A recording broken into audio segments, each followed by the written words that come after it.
This estate agent closed 3 high street agents and moved into a hub. Let's find out why he did it. Today I'm joined by John Newhouse, who is an estate agent from Teesside. And John, you closed 3 high street offices, kept one of the high streets because you had 4 offices, and moved into a hub. So talk to me about why you did it and what sort of effect it's had on the business.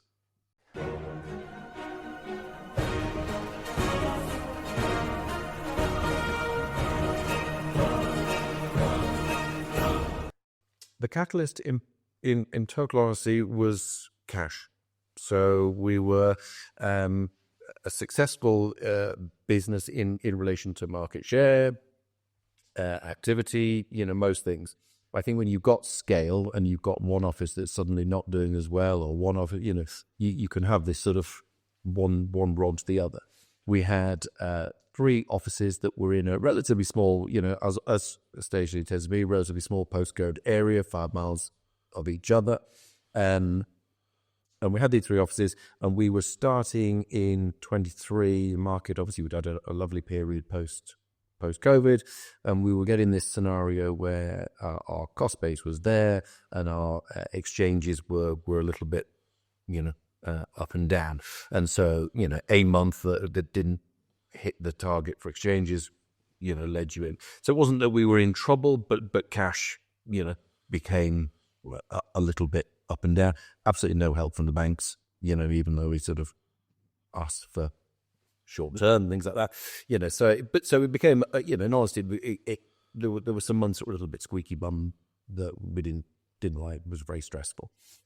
So we were then thinking, do we need these offices? And we had some. I would say naturally we didn't. We could have operated without them in some locations, and we had Yarm that was our second office that I felt was perhaps slightly more high street bias, and my manager was, can we really do it with no high street office? But That sounds really good that your manager was saying we could do this. well, he was a bit of both. He was, can we do it? He was on board, and with great respect to him, he was very much on board with what we were going to do. He had massive reservations that we were leaving the high street. And I'm totally honest, I'm a born and bred high street agent. Nobody had more reservations than me. But we had to do something. We couldn't just have offices draining us, really, and be stressed out about it.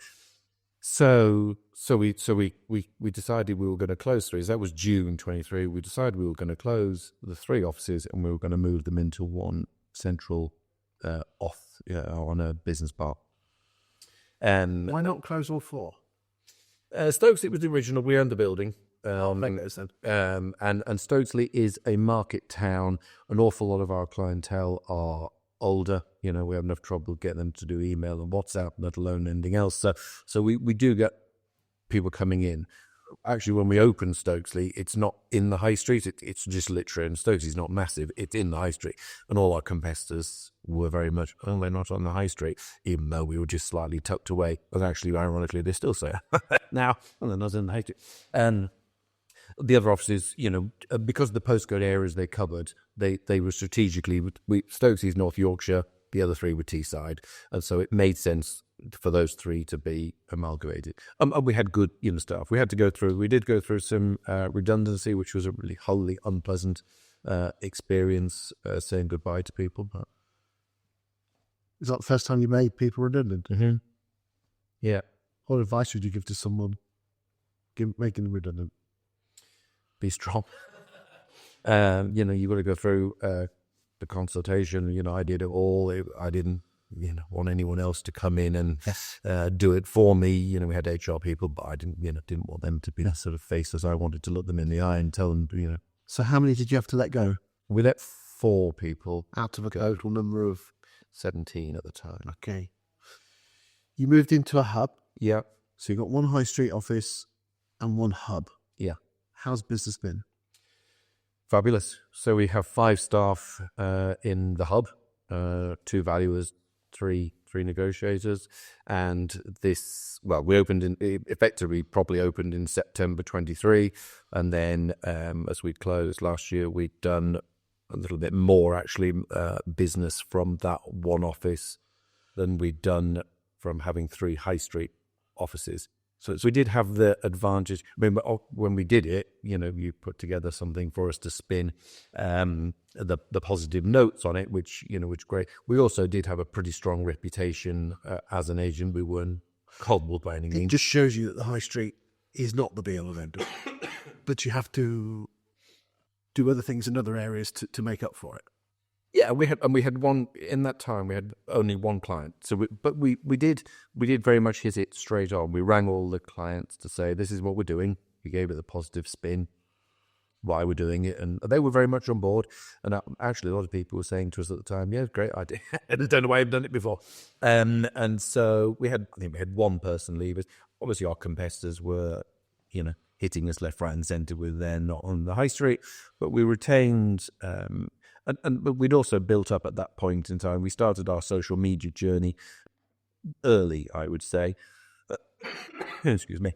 We started that early, and so we had a very strong social media market as well. So you were being called out to just as many vowels, Yeah. if not more, because you're strong on your social media. And then what about? I'm sure that your competitors used it against you, didn't they? Yeah, they were very much. So what did you use to back that back? Very much service. I mean, I genuinely believe, and so do my valuers, that we will give people the honest figure. We don't go into property with the view of spinning the dream that doesn't exist. So but actually at the moment we are experiencing an awful lot of properties coming to us that we're the second agent, not the first. Big price reductions. So that stat that Rightmove used to have of sort of 60%, which is 2019, 60% of sell with the second agent. Well, that sort of dropped off a cliff in post-COVID. He didn't, and if you needed a second agent, it wasn't a great property, and that's perhaps now coming to pass. So so I do believe that giving the right advice, it comes back to you. And did you actually meet it head on at the appointment? My competitors might say I'm off the high street. Yeah, very much so. We haven't, there's no fee drop or discussion around that. If anything, we put our fees up. We went in with a clear strategy, which we already had. We've always had in a way, and others. The difficulty is in a way keeping up a strategy because strategies can be copied. Social. You had the internet, which was a leveler for most agents. But everyone did it differently. You then had social media. Social media started to become a little bit more of a leveler. People copy what you do. Yes, do it as well, but still do it. And so, we know that people kind of copy our strategy, and it's trying to make that strategy a strategy with service provided. So if someone was saying to you tomorrow, I'm thinking of taking my high street branches and having a hub, your advice would be prepare 6 or 12 months before with social media to really ramp it up. Make sure your team's on board and they get it and they're going to have a wobble. Do it, but make sure that you've got a great strategy to keep the team on board. Head the competition off at the pass so it's not a surprise. Be proud of the fact you've done it, not hide it. Was there anything else to add? Know your high street. I mean, I'm not advocating that every single high street is going to be the right high street to suddenly depart. Let's be honest, how often do we go down the high streets? I mean, people's eyeballs are on this, aren't they? So it is all about that. Yeah, and we had a prominent high street position in Yarm, and it is a bustling high street. So it was the risky one to be leaving. And actually, another agent has opened in our office, or old office. But actually, we didn't get an awful lot of people coming in. The majority of people that came in actually were probably for lettings. Good stuff. Thank you for your time today, John. Pleasure.